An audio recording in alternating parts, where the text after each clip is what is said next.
सहायता, प्रियता। समझ पा रहे? हाँ, इसलिए ऐसा। मुकेश सिंह जी, महाराष्ट्र। राधे राधे महाराज जी। राधे राधे महाराज जी, आपके चरणों में कोटि कोटि प्रणाम। महाराज जी, मेरा प्रश्न है कि आप जब अपने पूर्व की स्थिति के बारे में बताते हैं, जो जो कष्ट आपने सहे हैं उसे सुनकर कष्ट होता है और लगता है कि हम सांसारिक लोगों ने संत जनों के प्रति अपने कर्तव्यों को भुला दिया है। सांसारिक लोगों का संतों के प्रति क्या कर्तव्य है? हम कैसे संतों को पहचाने महाराज जी? बस पहचानो या ना पहचानो, बात मान लो और आप सुखी हो जाओ। यही हमारे जीवन के कष्ट का फल है। आप सुखी हो जाओ। कोई भी वस्तु प्राप्त करने के लिए सुख या दुख नहीं देखा जाता। जब लक्ष्य बना लिया जाता है तो सुख दुख को नहीं देखा। सुख दुख देखने वाला लक्ष्य नहीं प्राप्त कर सकता। जब लक्ष्य दिखाई देता है तो सुख दुख को भोगते हुए आगे बढ़ा जाता है। अब जब प्रभु के लिए चले तो दुख क्या चीज है और सुख क्या चीज है? हाँ, अगर दुख सुख का महत्व है तब तो ऊंचाई पर कोई चढ़ ही नहीं सकता है। आप वैष्णो देवी दर्शन करने जाएंगे तो सुख दुख लक्ष्य तो वैष्णो देवी बनेंगी, तभी आप चढ़ाई को, कष्ट को, सबको सह सकते हैं। आप जब कहीं भी जाते हैं तो लक्ष्य होता है आपका। अब जैसे आपका सुख दुख लक्ष्य हो तो आप यहाँ कैसे आ सकते हो? आप यहाँ आए, लाइन में खड़े रहेंगे, घंटों बैठे रहेंगे, आपको धक्का मिलेगा, आपको सब, वो आपको कुछ फर्क नहीं पड़ेगा, क्योंकि आपका लक्ष्य, हम संत मिलन के लिए जा रहे हैं। तो भगवत प्राप्ति के लिए जब चला जाता है तो सुख दुख की परवाह नहीं। जो सुख दुख की परवाह करते हैं वो तो कायर पुरुष होते हैं, वो भगवत मार्ग में नहीं चल सकते हैं। अगर चलते हुए भी नजर आएंगे तो पाखंड और दंभ होगा। दंभ और पाखंड का नाश करके सच्चिदानंद पे चलने के लिए सुख दुख को सहा जाता है, उसकी कोई परवाह नहीं की जाती है। हाँ, अब संतों के प्रति हमारा भाव, उनके वचन मान ले, बस इतना ही है। तुम उनकी बात मान लोगे तो तुम सुखी हो जाओगे, और ये देखकर हम सुखी हो जाएंगे। जैसे हम आपको कह रहे हैं आप ये मत करो और ये करो, और आपने कहा कि हम आपकी बात जीवन में उतार ली, हमारा हृदय शीतल हो गया। आपका मंगल भगवान करें, आप स्वस्थ रहें, आप सदैव भगवान के प्रिय बने, नाम जप करते हुए समाज सेवा में रहें। ये देख करके हमारा हृदय शीतल होगा और लगेगा हमारा सब कुछ सार्थक हो गया, क्योंकि जन जन में वो भावना पड़ रही जो हमने अपने जीवन में धारण करना चाहा, गुरु कृपा से उदाहरण हुई, वही सबके जीवन में धारण हो जाए तो हमारी साधुता, हमारा वेश धरना, हमारा कष्ट सहना सार्थक हो गया। आपको सिर्फ बात माननी है और कुछ नहीं करना। संतों को सुख किस बात का होता है? जब सब नाम, अब हम जब से सुबह आते हैं, सुबह क्या हो तो आधी रात होती है, 2:15 बजे कोई सुबह थोड़ी होता है।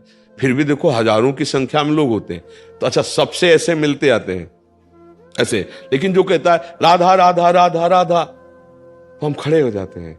एक हृदय में आनंद आता, सबसे मिल रहे हैं लेकिन वहां विशेष आनंद आया। क्यों? क्योंकि जो हम चाहते हैं कि तुम्हारी जिह्वा पे तो जब आप राधा राधा राधा राधा राधा, कदम रुक जाते हैं और विशेष फिर उसकी तरफ दृष्टि हो जाती है। विशेष प्राण प्यारा लगने लगता है। सब प्रिय हैं पर विशेष प्रिय हो जाता है। जो हम चाहते हैं वो आप करो। हम क्या चाहते हैं? आपके बुरे आचरण बंद हो जाए। हम चाहते हैं आप सुखी हो जाओ, चिंता शोक रहित हो। पापाचरण करने वाला कभी चिंता शोक रहित नहीं हो सकता, वो सदैव दुख ही भोगेगा। उसके अंदर नकारात्मक सोच आएगी, वो भगवान के प्रति नास्तिक रहेगा, वो सतमार्ग के प्रति वो अपने प्रति नास्तिक हो जाएगा। पापाचरण बहुत ही दुखदायक है। हम चाहते सुख है, करते पापाचरण, पर इस बात से को संतों के हृदय में दुख होता है। वो समझ जाए सामने वाले, वो सुखी हो जाए। इसलिए हमारी ड्यूटी है, ये हमारी ड्यूटी है, ये हमारी सेवा है, ये हमारा धर्म है, ये हमारा कर्तव्य है कि हमारे सामने जो समाज है वो सुखी रहे, वो अध्यात्मवान रहे, वो धर्मवान रहे। ये हमारी सेवा है। तो जब आप धर्मवान और सत्य पे चल रहे तो हमारी सेवा बन गई ना, तो हमारी सेवा बन गई तो हम सुखी हुए। आप सत्य पे चल रहे हो, आप सुखी हुए, तो सुखमय जीवन आपका हो। इसलिए हमारी बात मानो, संतों की बात मानो, शास्त्र की बात मानो, इतना ही आपका कर्तव्य। अगर ये मान गए तो सब हो गया। और ये ना मानो आके हमारे सामने रबड़ी, रसगुल्ला और सेव अंगूर, बात मान लो, बस इतनी बात है। भरण पोषण वस्त्र आदि तो भगवान सबको दे रहे हैं, कहीं ना कहीं से वो सब दे ही रहे, चल ही रहा है। भूखे थोड़ी कोई मर रहा है, अपने अपने कर्मानुसार सबको दे रहे हैं। लेकिन हमारी बात मान लो तो हम सुखी हो जाएंगे। संतों को सुखी करने का मतलब क्या है? आप भले ऐसे कर दिए या ना करो, आपकी बात मान ली हम, आप जो कह रहे हैं उसको जीवन में नहीं टालेंगे। परम मित्र हो गए आप हमारे, परम सम्मान आपने हमारा कर दिया, हमारी बात मान ली, सामने तो दंडवत कर ली और पीछे जाके मनमानी आचरण की। वो दंडवत किस काम की? दंडवत का मतलब क्या होता है? शरीर अब आपकी आज्ञा में रहेगा। साष्टांग माने संपूर्ण, 8 अंगों सहित मैं आपको प्रणाम करके स्वीकार करता हूं, आपकी दास्ता, आप जो आज्ञा करेंगे उसी के अनुसार चलेंगे। पंचांग, साष्टांग, ऐसे सर झुकाने का मतलब क्या होता है? अहंकार रहित होना। मैं आपके चरणों में सर झुकाता हूं, सर झुका के आपकी आज्ञा पालन। सर झुका दिया और आज्ञा पालन नहीं की तो सर झुकाना किस काम का? तो हमें लगता है सर भी ना झुकाए, प्रणाम भी ना करे और आज्ञा पालन करे तो सब बात बन जाए। पर आज्ञा पालन की भावना तभी आती है जब प्रणिपातेन प्रश्नया, भगवान ने कहा है साष्टांग दंडवत करके फिर उनसे प्रश्न करे, फिर उत्तर जो मिला उस पर जीवन हम चलाएं, आचरण में उतारे। क्यों? आपको क्या समझ में आ रहा है कि संतों को कैसे सुख पहुंचाया जा सकता? महाराज जी, जब हम छोटे थे, हमारे दादाजी के साथ जब हम रहते थे तो हम सेवा भाव में थे महाराज जी। जो भी संत आते थे उनके पैर धोना, उनकी सेवा करना। ये तो बाहरी बात भैया, ये बाहरी बात है, अंतर की बात है। उनकी बात मान लो, उनकी बात मान लो, हमारी खास बात समझ लेना, ये बाहरी बात है। चरण धो रहे और उनकी आज्ञा के विपरीत चल रहे तो फिर बात क्या बनेगी? आज्ञा सबसे पहले, आज्ञा सम न सुसाहिब सेवा। अपने सुंदर साहब की सबसे बड़ी सेवा क्या है? आज्ञा पालन। आज्ञा सम माने बराबर, कोई सेवा नहीं उसके बराबर। उनकी आज्ञा है, बस उस पर हम चले। अब उसमें क्या होगा कि सामने तो सब संतों के विनम्र रहते हैं, हाथ जोड़ना, पैर छूना, सब। ये विनम्रता सर्वत्र आपके अंदर बनी रहे, ये आएगी आज्ञा पालन से। सर्वत्र हम संत आज्ञा में हैं। अगर संत आज्ञा में रहोगे तो हर समय तुम्हें दिखाई देगा वो संत हमारे यहां बैठे हैं। बाबा ने कहा था ऐसा नहीं करना, बाबा ने कहा था ऐसा करना। वो आपके दिमाग में बैठे रहेंगे कि मानो जैसे अर्जुन के रथ की डोरी, बागडोर भगवान पकड़े, ऐसे गुरुदेव, ऐसे संत हमारे दिमाग में बैठ के चलाते हैं। यही है संत संग का स्वरूप। अगर सत्संग हुआ, संत संग हुआ और हमारे को भगवत प्राप्ति नहीं तो सत्संग किस बात का? हमारे अंदर धर्माचरण नहीं तो सत्संग किस बात का? हाँ, ये संतों के संग का फल है कि आप यहां बैठे हो, संत समागम में बैठे हो। बस इसका परम लाभ, एक लक्ष्य बना लो कि हमको आज्ञा पे चलना है। हमारे समीप रहते हुए हम जो हमारी आज्ञा का उल्लंघन करें, कुछ नहीं प्राप्त कर पाएंगे। दीपक तले अंधेला रहेगा पक्का। और दूर रह करके भी अगर आज्ञा का पालन हो या समीप रहकर, पक्का मंगल होगा। आज्ञा पालन नहीं तो हम स्पष्ट कहते हैं कुछ नहीं मिलने वाला, क्योंकि और अपराध बन जाएगा। आप चरण धो, आज्ञा का पालन ना करो तो फायदा क्या हुआ? वो नाटक ही तो हुआ। चरण धोने का मतलब दास्ता, और आज्ञा का पालन का मतलब सिद्ध दास्ता, वचन आधीन। आप जो बोलो वैसा ही, कोई विचार नहीं। करी विचार तो फिर उसमें अपनी बुद्धि लगेगी, और बिना ही विचार ही करी शुभ जानी तो उसमें परम मंगल। गुरुदेव और शास्त्र की आज्ञा पर तत्काल वैसे ही हम उसको स्वीकार कर ले, कोई उसमें विचार तर्क विषय नहीं रखते, जैसा बोला वैसा स्वीकार। तो ऐसी गुरु भक्ति, ऐसी संत भक्ति करो कि उनके वचनों पर। अब ये तो बाहरी बात है कि कपड़े की जरूरत कपड़े दे दिया, भोजन की जरूरत तो भोजन दे दिया, हाथ पैर दर्द कर रहे हैं पैर दबा दो भाई। तो ये किसी के भी सेवा करने से इसका मंगल ही होता है, चाहे माता पिता वयो वृद्ध कोई भी हो, सेवा करना ये परम मंगल की बात है। ये शारीरिक सेवा है, लेकिन यहाँ का जो अंधकार नष्ट होगा वो वचन मानने से होगा। कहा गया राधा जपो तो राधा जपो, कहा गया ये ना करना तो वो नहीं करेंगे, ये करना तो करो, वही सच्चा सेवक है। मम अनुशासन माने जय। और आजकल गुरु हजारों बना लेते हैं, गुरु की बात मानने वाला कोई बिरला ही मिलेगा। नहीं, गुरु मानने वाले लाखों मिल सकते हैं, लेकिन गुरु की मानने वाले अंगुलियों में गिने जा सकते हैं, जो गुरु आज्ञा पे चलते हैं। हम बाबा को मानते हैं, मान लिया, लेकिन बाबा की मानते हो? भाई ये बात हम कहते हैं हमें मानो ना मानो, हमारी बात मान लो तो हमें मान लिया तुमने, और हमें मान रहे हो, हमारी बात नहीं मान रहे तो देख देख के हम जलेंगे। हमने कहा था ऐसे चलना चाहिए, ये ऐसे नहीं चल रहा तो कैसे फिर वो बात नहीं बनेगी। संत संग का फल है सीधा मोक्ष पदवी। संत संग अपवर्ग कर, अपवर्ग माने मोक्ष। बड़े भाग पाइब सतसंगा, बिनहि प्रयास होई भव भंगा। बिना प्रयास के संसार समुद्र से पार हो जाए, ऐसा संत समागम होता है। संत समागम बड़े दुर्लभ बात कही गई, पर उस दुर्लभता उसकी क्या है, मिल जाना नहीं, उनकी बात मान लेना दुर्लभता है। हमारी तो पूरी एक जोरदार बात है कि संतों को आप क्या मानो तो आपका भाव है, लेकिन संतों की बात मान लो। जो बात शास्त्र सम्मत है उसको मान लो, उससे मंगल हो जाएगा। क्यों? हाँ भाई, यही बात सार है, बात मान लो। नहीं बाहरी बातों में भी फंस जाएंगे कि भाई चरण धोए तभी गुरु सेवा, तो लाखों लोग कैसे चरण धोएंगे? वो भाई भोजन पवावे सोई गुरु सेवा, तो कैसे पवाएंगे? कपड़ा धो दे सोई गुरु सेवा, नहीं नहीं, इतनी गुरु से ये भी गुरु सेवा का एक बाह्य अंग है, लेकिन गुरु संपूर्ण सेवा उनकी आज्ञा का पालन। लाखों कोस दूर है, अपने गुरुदेव की आज्ञा पर है, वो गुरु के संग में ही है। वो गुरु के संग, गुरु कोई पार्थिव वस्तु है क्या? गुरु कोई एक देशी वस्तु, अखंड मंडलाकारम व्याप्तम। आप जाओ वही आपके गुरुदेव है। आप उनकी आज्ञा में हो तो गुरुदेव के संग में हो, और संग में हो और आज्ञा पालन नहीं करते हो, गुरुदेव के संग में नहीं हो। ये रहस्य है, और ये रहस्य जिसके समझ में आ गया वो मस्त हो जाता है कि गुरुदेव तो मेरे साथ है, मैं जहां हूं मेरे गुरुदेव मेरे साथ, क्योंकि मैं उनकी आज्ञा पे हूं। और गुरुदेव भगवान का नाम है, भगवान ही तो गुरुदेव है। हमसे पूछो तो हम कहेंगे हमारे गुरुदेव वो, उनसे पूछो तो कहोगे वो हमारे गुरुदेव। फिर पूछते चले जाओ, आखिरी में तो वहीं पहुंच जाओगे, सबके गुरुदेव निकलेंगे प्रभु, नहीं निकलेंगे? पूछते पूछते चले जाओ तो कहेंगे सदगुरुदेव भगवान की जय, बोले तो वो बोले सदगुरुदेव भगवान की जय। तो सदगुरुदेव सदगुरुदेव सदगुरुदेव जब पहुंचोगे तो वहीं मिलेंगे, वो होंगे श्री भगवान। सबके गुरुदेव श्री भगवान, और श्री भगवान ही सबके गुरुदेव। गुरुदेव के रूप में श्री भगवान ही है, उनकी आज्ञा का पालन कर लो, मंगल हो जाए। महाराज जी आपकी आज्ञा पिछले 1 सालों से सुन रहे हैं, आपकी आज्ञा पालन करते हुए मांस मदिरा छोड़ा, नाम जब चालू किया, लेकिन महाराज जी अभी भी थोड़ी बेईमानी है कहीं कहीं, ऐसा आप... ये बहुत अच्छी बात है कि कम से कम आप अपनी गलतियों को पकड़ रहे हो। बहुत अच्छे साधक हो, जो जो गलतियां पकड़ में आवे भगवान के सामने पेश करते जाओ। प्रभु देखो ये गलती हमारे हृदय में है, छोड़वा दीजिए, हम नहीं छोड़ पा रहे। नाम जप कीजिए, वो कृपा करेंगे, छूट जाएगी।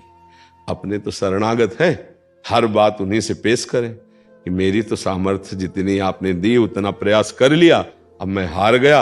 अब ये बेईमान लोग बैठ के हमारे हृदय में अपना अधिकार किए, नाथ आप इसको संभाल दो। देखो कई बार हमने विनोद की भाषा में कहा कि जैसे बहुत दिनों से कोई मकान में रह रहा हो तो फिर खाली करवाना बहुत मुश्किल होता है, नहीं होता? ऐसे ये गुंडा लोग हमारे हृदय में है, काम क्रोध लोभ मोह मद मत्सर, और एक जन्म से नहीं बहुत जन्म से है, और अब इनसे कह रहे खाली करो, अब वो नहीं खाली कर रहे।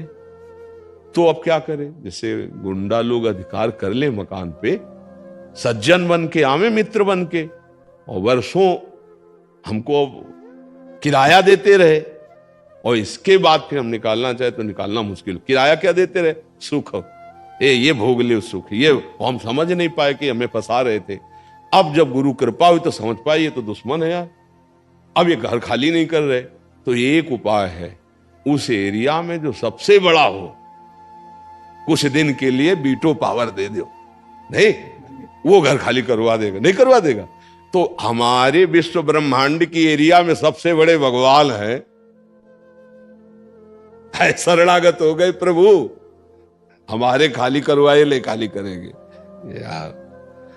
जो नाम मिला ये डंडा का काम करेगा, राधा राधा राधा राधा, इनकी पिटाई होगी, ये हमारे हृदय से निकल जाएगी। भगवान का आश्रय, और भगवान कह रहे हैं दैवी हेषा गुणमयी मम माया दुरत्तया मामेव ये प्रपद्यन्ते माया में ताम तरन। हम खाली करवा देंगे, माया में ताम तरंतिते, मेरी शरण में आ जाओ।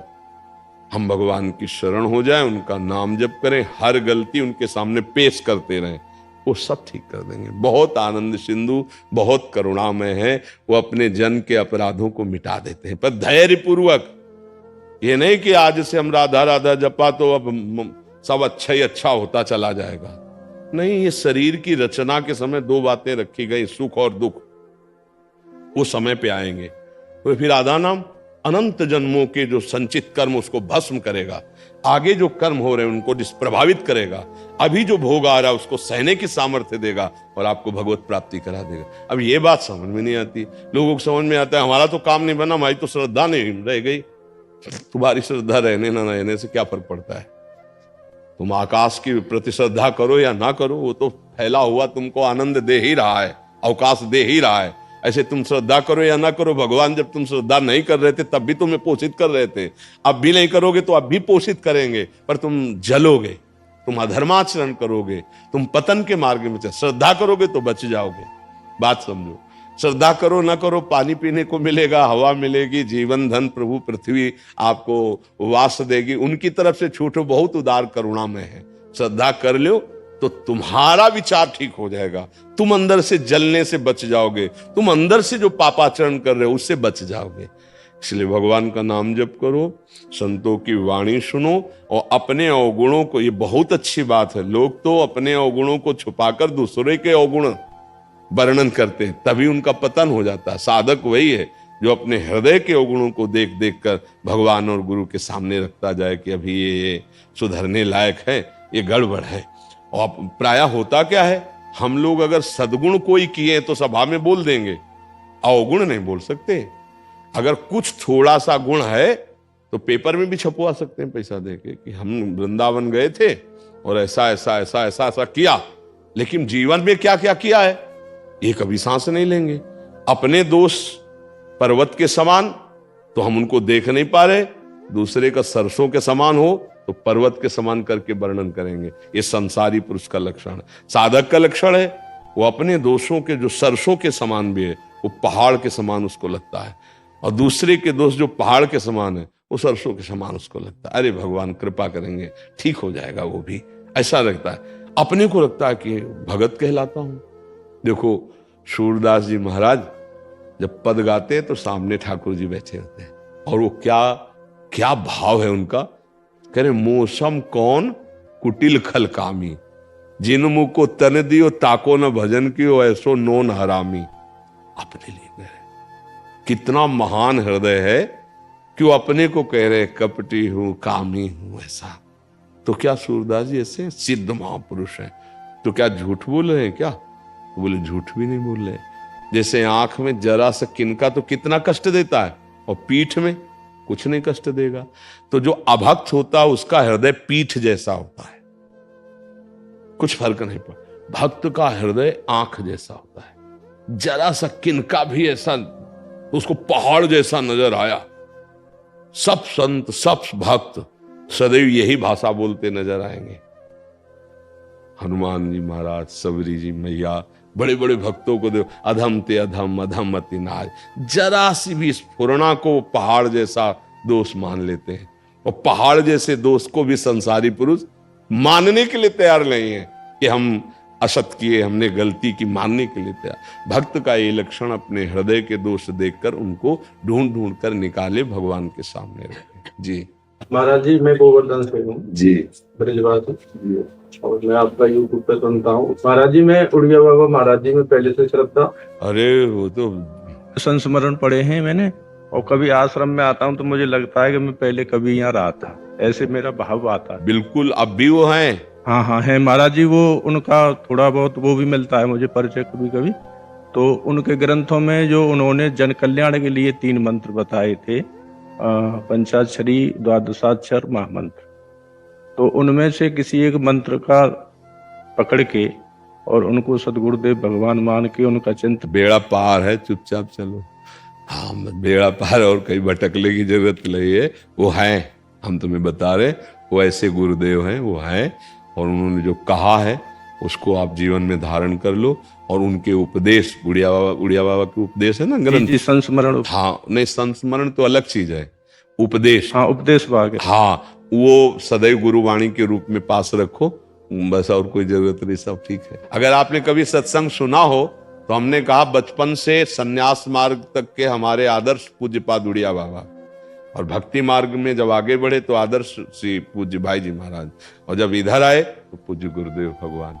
आज जीवन ऐसे भक्तों को दर्शन देते हैं महाराज। आजीवन वो पूज्यपाद उड़िया बाबा के उपदेश ऐसे रहे हैं जैसे हमारा जीवन पास ही छाती से लगा के छोटी सी बैग रखते थे कपड़े की, उसी में बस जहां कहीं थोड़ा सा भी तो तत्काल उसका दर्शन तत्काल हृदय में, तो बहुत बड़ी बात है वो। जी मैंने उनका चरण रखे हैं वहाँ जी मैं आता हूँ तो उनका फोटो खींचा, जी जी वो चरण पादुकाओं मैंने फिर गौर से देखा तो उनमें साक्षात श्री जी का हाँ भाव देखो, भाव करेला सब वो अब भी है, बस इतना हम आपको संकेत में कहते हैं जो सिद्ध महापुरुष हैं वो अब भी हैं, और हम भाव से उनका चिंतन करें तो वो अनुभव करा देंगे। बस चुपचाप गुप्त रखो और अंदर से चलो। बाबा ये नेत्र हमारे सफल है जाएं आपको देखते। नहीं, नेत्र तो हमारे सफल हो, आप भगवत पार्षद ब्रजवासी आपके दर्शन से। आपने पूरे ब्रजमंडल में तप करो है बाबा, नंदगाम बरसानो आपसे कोई जगह बची ना है। ठाकुर जी की हर लीला में आप सम्मिलित रहे हो, और ये ब्रजवासीन को भी भाग्य है बाबा, क्योंकि ब्रजवासीन को याद दृष्टि से आपने लोगों को दिखवायो है, वो दृष्टि अलोप है गई। जैसे महाप्रभु वल्लभाचार्य चैतन्य महाप्रभु, ऐसे संत भाई जिनने ब्रज को दोबारा से उत्थान करो, वैसे ही ब्रज को दोबारा से इस कल युग में आप बाबा दोबारा से इसको प्रकट कर रहे हो। बस आप सब ब्रजवासियों की चरण धूलि का प्रताप है आपका, ये इधर से नहीं है, ये आपका है। जो उद्धव शनकादि महात्मा जिन ब्रजवासियों की चरण धूलि की याचना करते हैं, बंदे नंद ब्रज स्त्रीणाम पाद रेणुम अभीक्षण सा, तो वहां अपने लोग किस गिनती में, बस ये ब्रजरज की कृपा, ब्रजवासियों की कृपा को, उसी से सब वैभव है, उन्हीं का सारा प्रेम वैभव है। जहां इतने बड़े ज्ञानी महात्मा उद्धव जी यहाँ की लता गुल्म औषधि बनना चाहते हैं, वहां आप माँ के गर्भ से सीधे इस रज में प्रकट हुए और उनकी आराधना करते हैं, जिनकी आराधना सकल जगत पावन बड़े बड़े ऋषि मुनि करते हैं।